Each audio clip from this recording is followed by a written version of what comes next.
Hello, this is Rayman here again with today's Bible reading. We're still reading in the book of 1 Samuel. Today we're going to be reading chapter 26. And the Ziphites came unto Saul to Gibeah, saying, Doth not David hide himself in the hill of Hachilah, which is before Jessamine? Then Saul arose and went down to the wilderness of Ziph, having 3,000 chosen men of Israel with him, to seek David in the wilderness of Ziph. And Saul pitched in the hill of Hachilah, which is before Jessamine, by the way. But David abode in the wilderness, and he saw that Saul came after him into the wilderness. David therefore sent out spies, and understood that Saul was come in very deed.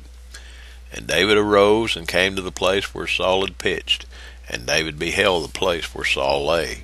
And Abner the son of Ner, the captain of his host, and Saul lay in the trench, and the people pitched round about him.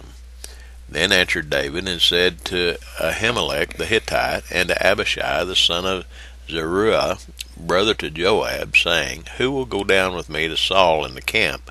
And Abishai said, I will go down with thee. So David and Abishai came to the people by night, and behold, Saul lay sleeping within the trench, and his spear stuck in the ground at his bolster. But Abner and the people lay round about him. Then said Abishai to David, God hath delivered thine enemy into thine hand this day. Now therefore let me smite him, I pray thee, with the spear even to the earth at once, and I will not smite him the second time. And David said to Abishai, Destroy him not, for who can stretch forth his hand against the Lord's anointed, and be guiltless?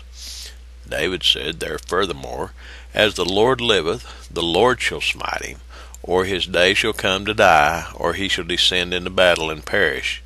The Lord forbid that I should stretch forth mine hand against the Lord's anointed. But I pray thee, take thou now the spear that is at his bolster, and the cruse of water, and let us go. So David took the spear and the cruse of water from Saul's bolster, and they gat them away. And no man saw it, nor knew it, neither awaked, for they were all asleep, because a deep sleep from the Lord was fallen upon them. Then David went over to the other side, and stood on the top of an hill afar off, a great space being between them. And David cried to the people, and to Abner the son of Ner, saying, Answerest thou not, Abner? Then Abner answered and said, Who art thou that criest to the king? And David said to Abner, Art not thou a valiant man? And who is like to thee in Israel? Wherefore then hast thou not kept thy lord thy king? For there came one of the people in to destroy the king my lord. This thing is not good that thou hast done. As the Lord liveth, ye are worthy to die, because ye have not kept your master, the Lord's anointed. And now see where the king's spear is, and the cruse of water that was at his bolster. And Saul knew David's voice, and said, Is this thy voice, my son David? And David said, It is my voice, my lord, O king. And he said, Wherefore doth my lord thus pursue after his servant? For what have I done, or what evil is in mine hand? Now therefore I pray thee, let my lord the king hear the words of his servant. If the Lord have stirred thee up against me, let him accept an offering. But if they be the children of men, cursed be they before the Lord, for they have driven me out this day from abiding in the inheritance of the Lord, and saying, Go, serve other gods. Now therefore let not my blood fall to the earth before the face of the Lord, for the king of Israel is come out to seek a flea, as when one doth hunt a partridge in the mountains. Then said Saul, I have sinned. Return, my son David, for I will no more do thee harm, because my soul was precious in thine eyes this day. Behold, I have played the fool, and have erred exceedingly. And David answered and said, Behold the king's spear, and let one of the young men come over and fetch it. The Lord render to every man his righteousness and his faithfulness, for the Lord delivered thee into my hand today, but I would not stretch forth mine hand against the Lord's anointed.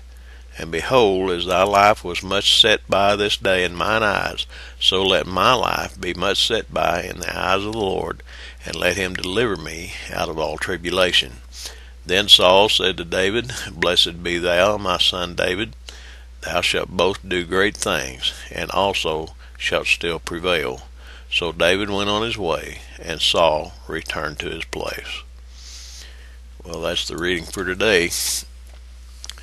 We see here again, for the second time, Saul was delivered into the hands of David, and David refused to touch him, even though he could have killed him, because he knew the significance of touching God's anointed. That's the reading for today. God bless you. Talk to you tomorrow.